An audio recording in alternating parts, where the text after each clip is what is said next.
Yo, yo, yo, what's good, everybody? Welcome back to another episode of Taylor Talk Celtics with me, your boy, Adam Taylor. I'm joined by my homie, compadre, co-host in crime, Mr. Cody Shalafu, soon to be of ESPN. I'm just manifesting that for you right now, Cody. What's popping, dude? Hey, nothing much. Nothing much. We're excited to talk some C's per usual.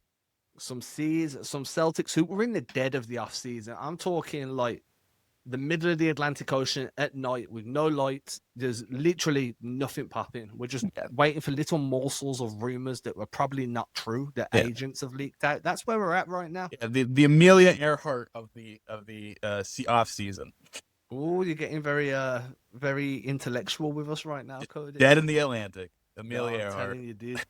Uh, and where we're at right now is a lot of discussion that's been going around has been very much based on the starting five, right? Because we need something to talk about. We need a debate to have. If you go on social media, a big chunk of it has been like, who is the Celtic? Who's going to be in the Celtic starting five? And there's been some pushback on whether Peyton Pritchard should be there, whether Niang should be in the starting five. And we're just going on based on the roster as currently constructed, right? Things could change. JD Davison got waived the other day.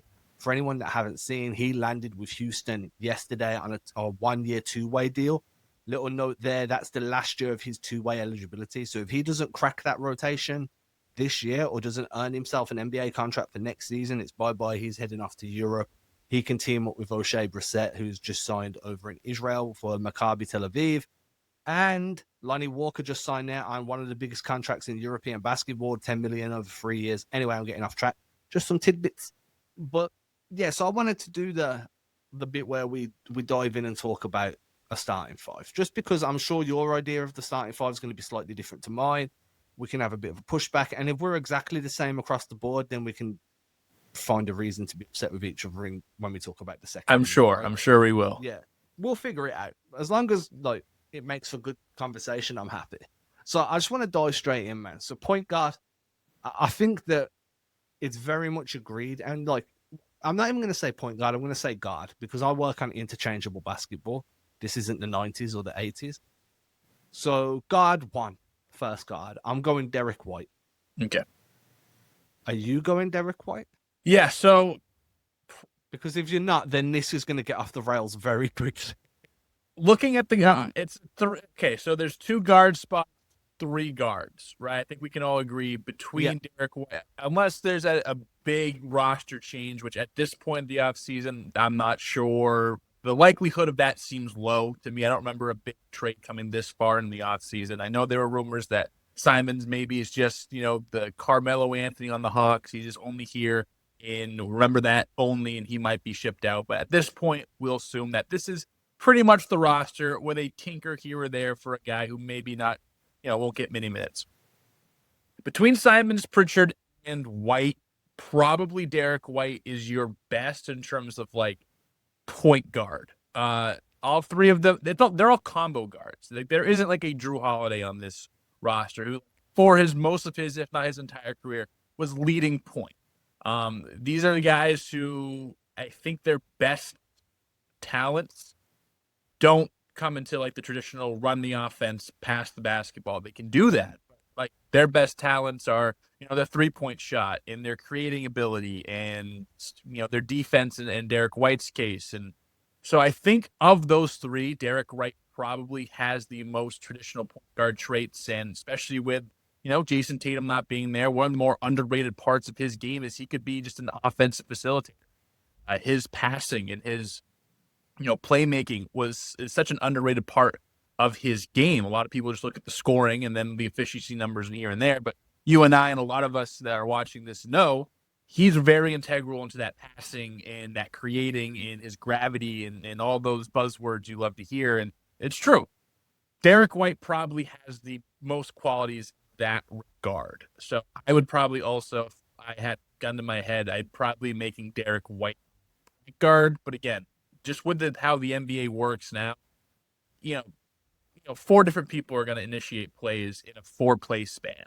But I think Derek White is your traditional quote unquote guard, punch into the 2K lineup.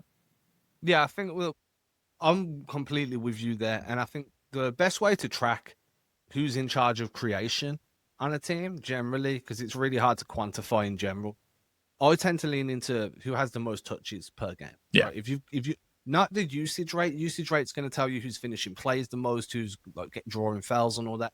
Touches is generally my biggest indicator, and I feel like Derek White is probably going to lead this team in touches. In Jalen Brown's going to be close second, obviously. Once you look at the defensive side as well, like the point of having a good guard is the fact that he can D up and give you some point of attack defense or some perimeter defense. We know we can trust Derek White there. He's a great screen navigator. He's one of the better shot blocking guards in the NBA. Can slide up 2 or 3 positions. Can hold his guard his yard. You're not going to cross match with him as much as what you did with Drew, because Drew just had such a lower center of gravity and so much lower body strength that he could get underneath bigs and hold them there. Derek's not really going to do that, but he's going to be able to give you a little bit of cross matching. So on switches, it's going to work out favorable for you. So yeah, I've got him at 1. I think he's going to give you two-way performance across the board. There's a reason that teams, if you believe the reports and the rumors that have come out, there's a reason that teams are trying to trade for him, just because of how impactful he can be. He's been huge since Boston acquired him. If you didn't say Derek was going to be in your starting 5, like, I'm going to have to question where your head's at. Yeah, I And mean, that's for anybody, right? That's not right. just for Cody. It's not for Adam. It's for everybody. D White should be name 1 or name 2 on your starting 5 list. Yeah. Now, this is the one where it throws the curve. Who would you start as the other guard? Are you going with Simons or are you going with Payton? I mean, you can kind of look at the roster. This is where it goes. So, like, there are 2 guys on this roster. Spoiler alert: Jalen Brown and Derek White are going to be in the starting 5 They're locks, somewhere. dude. Obviously, it's the other 3. What do you do with it? You can go a couple different directions. If we're going between those 3, you probably would lead Simons there. I think like, it's like a closer in baseball. Like, it's not the sexiest position, might not have the most value, but there are guys that can do it, and there are guys that a guy that can go off the bench and be a microwave and give you that value. Well, hey, is it the most valuable position in basketball? No. But when you have it, it's a luxury. And I think having Peyton Pritchard have the year that he's had, and I feel like that's just his guy. Come in, play 20, 25 minutes in these spurts in different games, depending on matchups. You get to play more. But I think defensively, obviously, I don't think Simons is his world beater defensively. Who's easier to hide? Who's easier to be your weakest link? I think Simons. I think Simons is, with his starting ability, what he's shown over and over. I really like Anthony Simons. He's like a sleeper fantasy guy that I pick up almost every year. Has a little bit more of that natural creation. I know that assists aren't exactly the telltale sign of who's a good ball handler and then playmaker and this and that. But he started every game he's played the last 3 years, and in that time, he's averaged between 5 and 6 assists per 36. On trash teams as well. On trash teams, not great. Now, he's holding the ball probably a lot more than others. He's sharing some, once Damian Lillard left, he kind of was that lead guard. Shared it with like a guy like Scoot Henderson, who's not really spacing the floor, and Portland's been a mess to watch. And you watch him, it's like, all right, this is a decent bright spot. Not a world beater, but, I'm happy he's on the team. I think he's going to have a really good season. You probably go that way. You could get interesting, though. And I guess I'll let you say who's your 2 before I open up that can of could get it. Yeah, and we can go down that world too. No, so I'm going Simons too for very similar reasons. But one thing I want to point out is, for the last 2 years under Mazzulla, the Celtics have liked to stagger JT and JB, so one of them leads the second unit, right? Yeah. And that's not going to be possible this year. So now there's a chance that when JB goes to the bench, unless you're trying to stagger White and Brown from each other and have one of them initiate the offense while the other's on the bench and then vice versa, you're going to struggle to, one, hide whoever's your 6-man defensively. That's going to be more of an issue because you're not going to have the same, if you've got Jason Tatum out there and he's defending as a help defender, it's a bit easier if he's, you call it the eye, right? The weak side eye. So you've got the weak side eye is the 2 guys on the far side of the floor. One guy's guarding the corner, one guy's guarding the wing, and it looks like the letter I. Mm-hmm. So if you've got a weak side eye and Jason Tatum's the high eye, so he's guarding up on the wing, and then you can hide whoever you want to hide in that weak side corner in the low eye.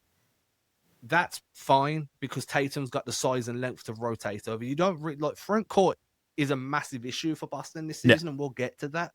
But what I'm getting at is then if you're running a second unit and you've got Simons there, it's going to be really difficult to hide him with the guys in that second unit. Now, I know it's not a hockey rotation and it'll be plug and play and there'll be some members of the starting lineup, but just in general, the lack of front court depth actually makes me worried about how you hide the guards. Yeah. So I'd rather put Simons in that starting five where he's going to run more minutes with Brown and White, and there's going to be more point of attack defense around him that makes it easier to hide him, because that then gives Pritchard the room to come off the bench and cook the way Pritchard cooks. And Pritchard, out the two of them, is the better defender. So just in terms of what this means, as it's really easy to look at it and be like, well, Pritchard's the better defender, he should be in the starting five. Blah, blah. No, because what happens when guys come out, I think just in terms of balance and in terms of how to keep everything above water while you're trying to wait for JT to come back with this roster, I'd much rather run Simons at the starting two, because then Pritchard's going to be able to at least give you something on both sides of the floor when he's running the second unit. And I think there will be times where he's that guy that fills in as the dude that runs the offense when some of the second unit guys are in. So I think there's a lot more value to keeping Pritchard where he is in a role that he's proven being one of the best in the league at, rather than trying to be like, oh, well, you were 6th man of the year last year, we're going to boost you now because you've earned it. But now the whole balance is screwed up and things don't work. So that's kind of the reasoning I've got. Yeah. So excuse the rant. Yeah, no, I agree. And again, I think it's one of those things where it's a luxury to have just that, that Vinnie Johnson, that microwave type off the bench. And that my one curveball for you in this is, what if Simons and Pritchard both are on the bench? Do you go more wing heavy, go a thing like White as your one, and then you have a combination of how you want to either JB and then like a Sam Hauser, go a little bit bigger and then keep that scoring punch, both of those guys on the bench? That could be interesting as well, but then it's that could all work. right. Yeah, and then you have like maybe like a Niang and a Kata, and we'll get to the bigs. Why, we're not even going to talk about the bigs at all this season, because it's very fun to look at this roster and be like, cool. But maybe do you go big? I mean, I don't know. Probably don't think so. I probably liked Hauser off the bench, but if you have that question of who are you going to hide, I think that gives you at least the. Now, again, starting five is so last year. Closing five is kind of more what it is. So fun fact here, I'm just going to throw out a couple of fun facts with Jalen Brown at the two. I'm sorry to jump into for this. Please do. Jalen Brown's first All-Star season, he spent more time playing as a two than he did as a three. So he spent 51% of his minutes in 2020 to 2021. The first year he was an All-Star. 51% of his minutes came as a shooting guard, came at the two. He became an All-Star. The next year, that dropped a little bit, but it was still high. It was 45% of his minutes came at the two. That was the year the Celtics made a run to the NBA Finals under Emma, 2022. Right? Then Joe comes in. Joe changes things up a little bit. Number drops again down to 39%, 2022, 2023. He's an All-Star again. And then the last 2 years, he's predominantly been a forward. It's 68% of his minutes in the championship season came at the three. 70% of his minutes last season came at the three. What I'm getting at is, and by the way, both of those last 2 seasons, he was an All-Star again. So he's had 2 All-Star seasons where he was predominantly at the 2 and 2 All-Star seasons where he was predominantly at the 3. I think that when you look at that, and there's a world where you can feel very comfortable moving him back down to the 2, because he's proven he can be an All-Star in that spot twice, not once, twice. And the year gap between the 2 of them, they went to the NBA Finals. Yeah, exactly. So, I mean, okay, you weren't an All-Star that year, but you went to the NBA Finals. So it's a proven commodity that you could run him at the 2. And at that point, then your perimeter defense is better because he's the best point of attack defender on the roster this year. I don't want him playing off-ball defense ever because the motherfucker just falls to sleep. Yeah, he does. So that's true. I think that in a world where you're trying to be a competitive retooling, that's actually a really good idea. But the problem I have is then there's now how can I put it? There's now a vacuum for minutes at the guard spot. And that could lead to one of Simons or Pritchard being squeezed. And that's a difficult spot because Simon's an expiring contract. So you want his value to be high in the NBA so you can trade him. But you can't say to Pritchard, oh, well, thanks for that 6 man of the year season, but now you're back to when Brogdon was here and you're barely going to play when you're technically the better player. You know what I mean? That's Yeah. the problem. And Yeah. then the balance comes back into question. Yeah, it's all the balance. And then if you shift it up that way, then like on the bench, like your wing depth looks awful. I mean, obviously Yeah. the big depth already is a huge question mark. But if you're putting Hauser and Brown in there, like you're expecting, all right, Walsh or Shireman are just go and play. We saw, and we love these guys. I think we love these guys a little bit more because of the last couple of years. Those are really the only additions in basketball, especially when our team was set the last couple of years. There wasn't really much in and out. Only thing we could talk about, all right, Shireman. And we like the skills, but is he going to be a rotational player in the NBA? I don't know. If he was guaranteed to be that, he wouldn't have been drafted 28th, 29th, 30th, wherever he went. Same thing with Walsh. We love Walsh. We love his athleticism. We love how he's progressed. I mean, he looked not great in summer league. I know that's summer league, I'm but pretty also low on Jordan Walsh. I'm not going to lie. Yeah, but then also Pretty he low. was the second round pick for a reason. I feel like of course we fall in love with these draft picks. We saw. I'm higher on Baylor. I think that I am too. But that's because there's more both. to him. Like there's There more is. like the playmaking, the rebounding, the shooting looked bad. It did, but he can create for himself. He can create for others. I don't know if you read it as well. There was a front office executive that spoke to Keith Smith. He put it out on Spotrac, and the executive was like, "We're not bothered about Baylor's shooting. He took more after dribble self-created jumpers in summer league than he did all of last year, including his time in the G League combined." Right. So like Baylor was trying stuff, and if you're trying shit and it's not working, at least you're trying shit. It kind of goes back to that if somebody mispronounces a word, you should never but you should never mock someone for mispronouncing a word because it means they learnt that word by reading. And then by mocking them, you're mocking them for trying to improve themselves. Okay. That's kind of the same way, right? Right. If this dude is taking shots outside of his comfort zone, trying to learn, like if we're mocking him, we're like, look at this guy trying to get better. What are we doing? Yeah, you know what I mean? I'm obviously very invested in his success, but is he a top 8 rotation player? Are you comfortable with him being a top 8 rotation player? Are you comfortable with him being like a 9 guy? Yeah. Sure. So how you play with the Hauser Brown guard wing combo is kind of where you are comfortable with Shireman, then throwing himself in there. I think if you're starting, if you do that kind of white brown Hauser guard wing combo, I think that's saying, hey, we believe in Baylor. I think he can be that second unit wing. If you don't, then it's been all right. Well, at least we could get there, but we're not quite there off rip. And I think that if they move Simons, would actually get a better view of that than if Simon, because Simons, again, you're in this position where you need to play the guy because you're going to want to try and trade the guys in expiring contract. I think they play that. I don't think either way. I think Simons is still logging 28 minutes exactly, but then again, it's the vacuum, right? You're going to play him at the 3 and go small off the bench. So we're going to move on. We'll say that right now, for argument's sake, we'll say that we've had a lot of time on Brown as well right now. So we'll go 1, 2, 3 is going to be White, Simons, Brown. I think we're both agreed. I think we both agree right now. That's probably with the caveat that you could go White, Brown, and then Hauser. Yeah. So then we get to the 4. Now the 4, it's going to be what you got. Hugo Gon. This is where it's bad, man, because the front court is just trash, dude. Yeah.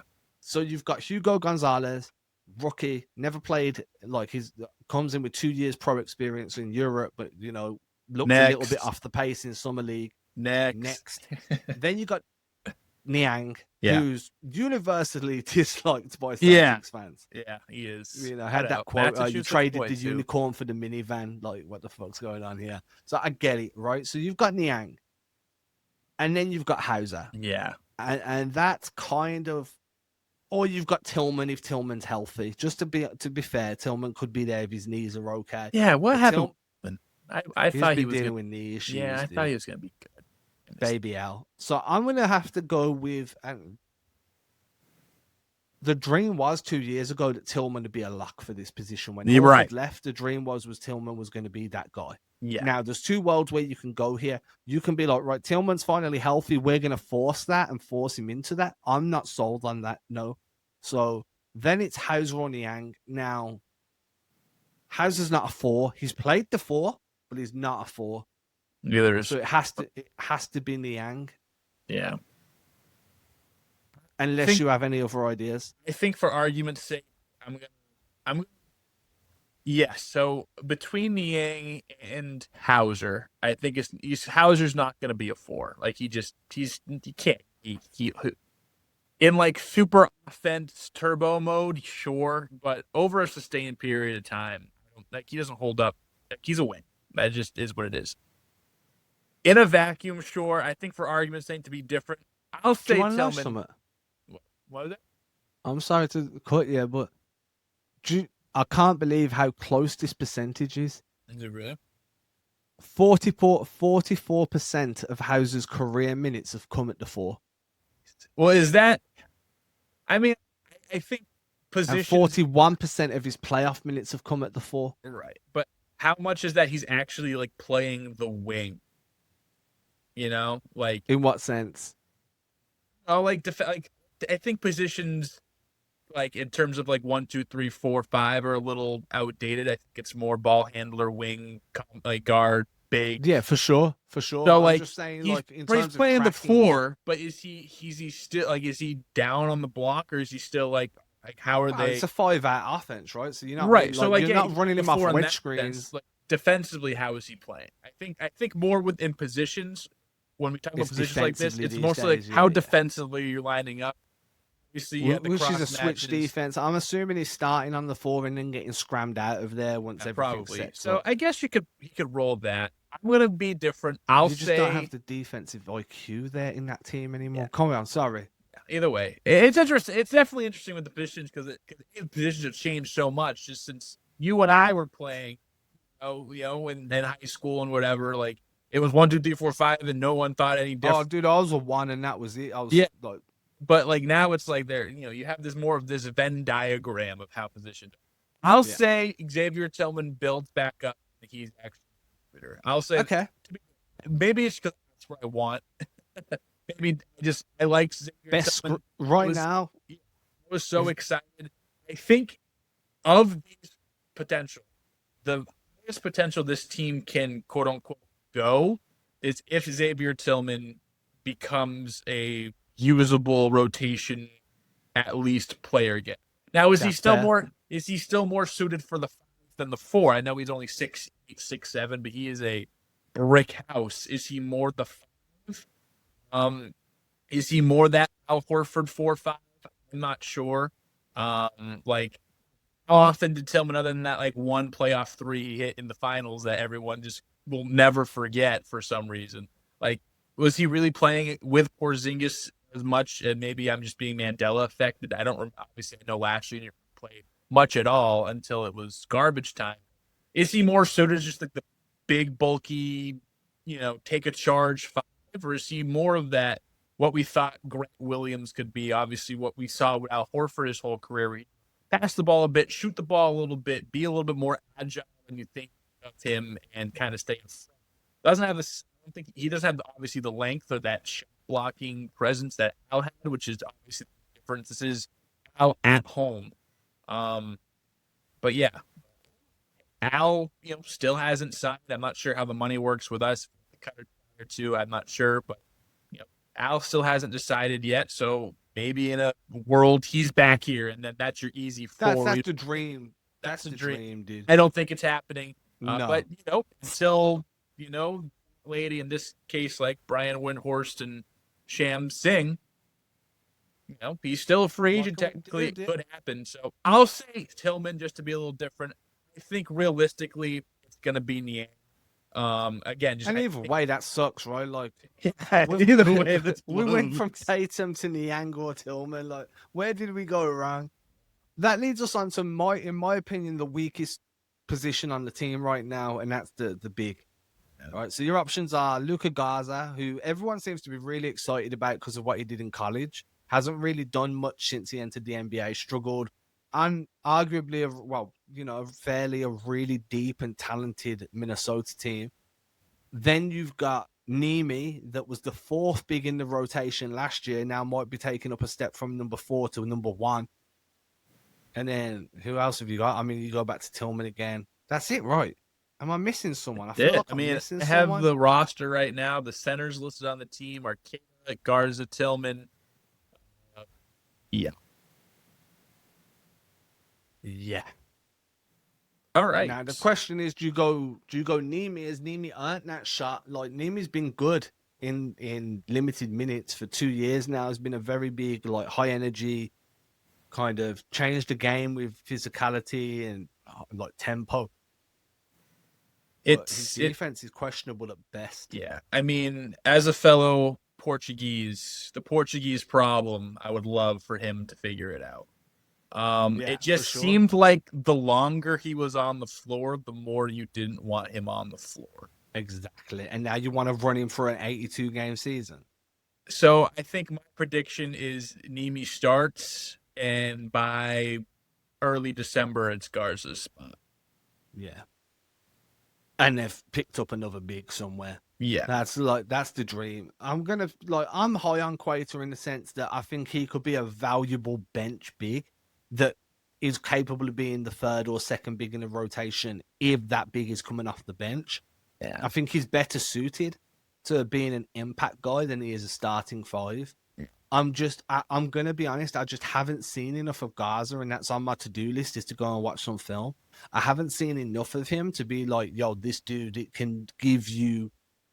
I'd be lying. I'd be regurgitating somebody else's take, and that's just not how I try and do things. Yeah. I mean, So I'm gonna lean Keita because of that, but with the caveat that I haven't seen enough of the other dude we're kind of talking about right now to give a fair analysis. yeah, like I wasn't exactly watching every Luca Garza Garbage minute garbage. I mean, at this at point, like and 4 a.m. UK time. You're like, no, dude, I'm not watching that. we're not going to sugarcoat it to the beautiful audience that watches We Taylor love you. NBA, which they're all high level, good looking people.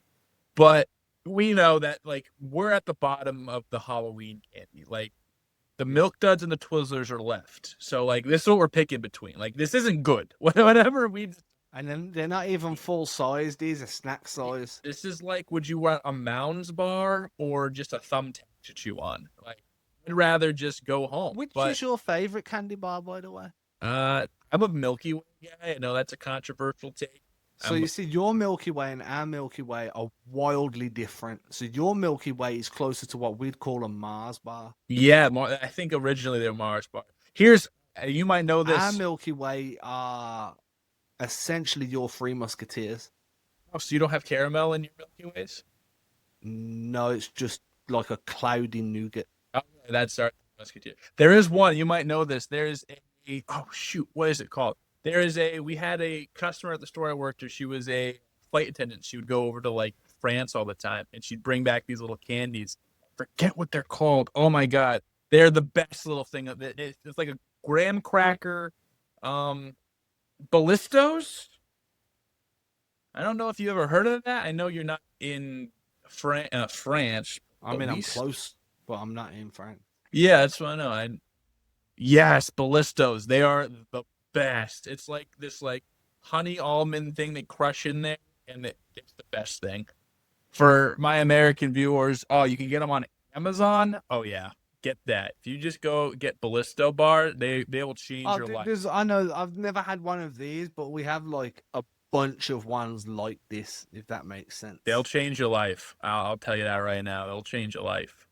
So that's my sleeper candy pick. I'm a big English Milky Way guy, so I'm a big Three Musketeers guy. If they're like whenever you see, this is what fucks with me when I'm in the States, because I'll go into a store and I'll be like, oh, I fancy like, I'm driving, I need like a little bit of sugar hit. I'm like, oh, I want a Milky Way because I'm thinking my Milky Way. You're right. You have to get a Three Musketeers. And then I'll buy one and I'm like, this isn't what I wanted, but here I am. You know what I'm saying? There's like little caveats like that, man. Like mess me up every time. Every time. I want crisps, I have to go in and ask for chips. But then if I want chips, like English chips, I have to go in and ask for fries. It's just little tweaks like that mess me. Because like I'm usually sleep deprived when I'm trying to order fast food, right? Just be careful asking for cigarettes out here. Did you hear about what happened to me when I did that? I do know that story. Lost in the middle of Compton, dude. Oh man, that was a mad one. Was it Compton? It wasn't Compton. It was Crenshaw. Oh, fun. Yeah, it wasn't nice. It wasn't Compton. It was Crenshaw. I remember. Oh, shoot. Yeah, That was a so good time. that's Big centers. fucking burly English dude lost in the middle of fucking Crenshaw at like 12 o'clock at night asking someone for a fag. I love That it. didn't go well. Right. Anyway. By fag, I meant cigarette, just in case any Americans are watching wondering what I'm on about. Anyway, so, and I don't even smoke cigarettes. So, it was just Right. it was a long, arduous day. I just drove from Vegas to LA and things had gone awry at the end of the night. And I'd ended up somewhere I shouldn't have been. I'm going to go with Nimi because I don't know enough about Gaza to say that. You've Yeah. gone with Nimi under the caveat that Gaza takes that spot. Yeah, This is all based on.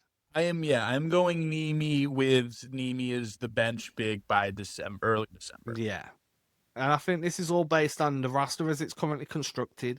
The notion that things are very open to change. I've got Pritchard as the sixth man. I've got Hugo, actually, I've got being like seventh or eighth and getting like a genuine role on this team early. Really? And I think that's more out of they're going to give Like, everybody an opportunity to try and nail down a spot. I think it's Walsh's to lose, and I think he's going to lose it. And I think Hugo's going to really snap on that. and that's fair. That's very fair. 37.5 wins over under with a starting five like that. I'll take the over 20. I'll take the under 30.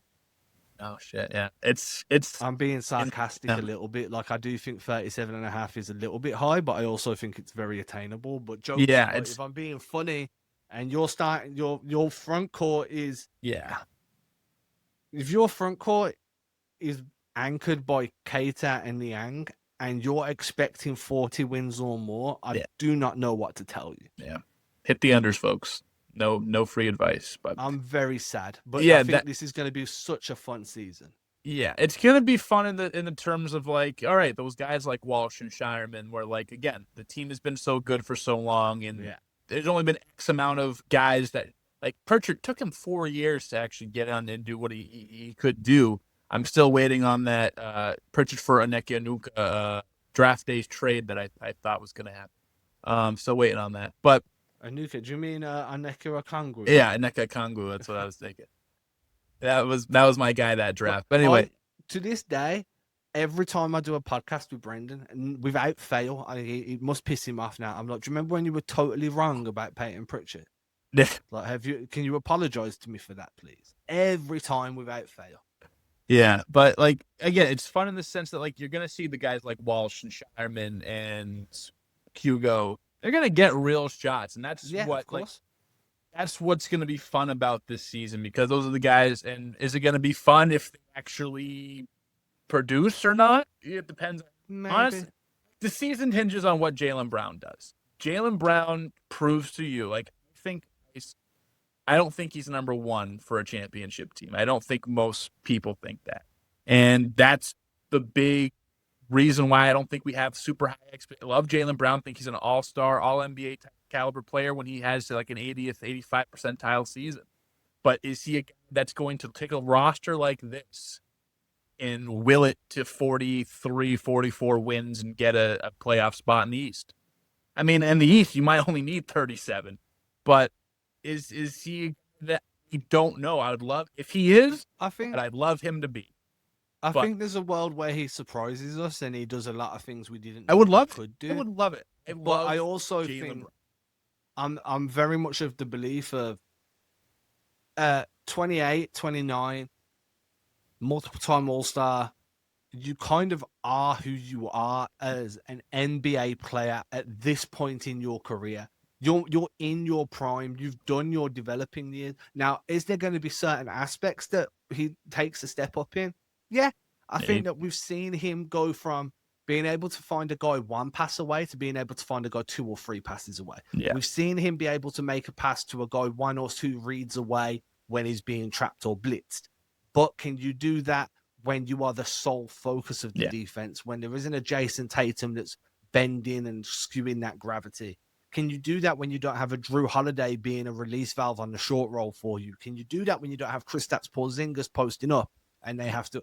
Now that all of those extra wrinkles are taken away and it's just You are the guy. They're going to hone in on you. You need to make shit happen. Well, that's a question he's going to have to answer. And I think right now, I'm just more along the lines of he's going to do very well, but he's not going to do great than I am like, oh, he's going to crush it and we're all going to apologize. And I think that's fair. I'm not saying he's a bad guy. I think he's a very good NBA player. I think he's a top 15 guy in the league. I just think that this opportunity has come 2 or 3 years too late for him to be like, right, these are the areas I'm weak at. Let me go away and fix them next summer, because he's never had to do that. And again, he won't have to do that for next year, because then Tatum will be back anyway. So interesting. I think we both agreed White, Simons as your guards. We agreed Brown as your 3, and then I went Tillman to be a little cheeky, but probably we both agreed Yang's probably going to be the guy on October, whatever. The minivan. And then I guess I'm leaning more Garza, but we both have Nimi starting. So pretty much the same with 1 or 2 caveats for each of us. But overall, that's what. With that, we just hit 500 subs. I'm pushing this to the moon now. We're trying to get monetized. So we got another 500 to go on the road to monetization. Make sure you show my boy Cody some love. Again, he's criminally underfollowed on social media. So go show Cody some love on socials. Cody will let you know he's at right now. And then make sure you support him on his road to becoming the new voice of the Boston Celtics in the next 10 years' time. Cody, where can people find you, bro? Yeah, I mean, on that Bird app, or what it used to be, the Bird app, Cody Shallow for 33 app now. Yep, exactly. Sorry, say it again. Yeah, on Twitter, or whatever you want to call it, Cody Shalafu 33. On Instagram, Cody C Broadcasting. If you want to follow along. You can see my username on the hat, because now and again I like to pretend that it's important. It's not. It really isn't. Find me any social media at Adam Taylor NBA. We'll catch you soon. Sooner than soon. Very soon. I don't know if anyone's a 2.5 Men fan here, but if you are, you probably get that joke. With that, everybody, deuces. Catch y'all later. Peace.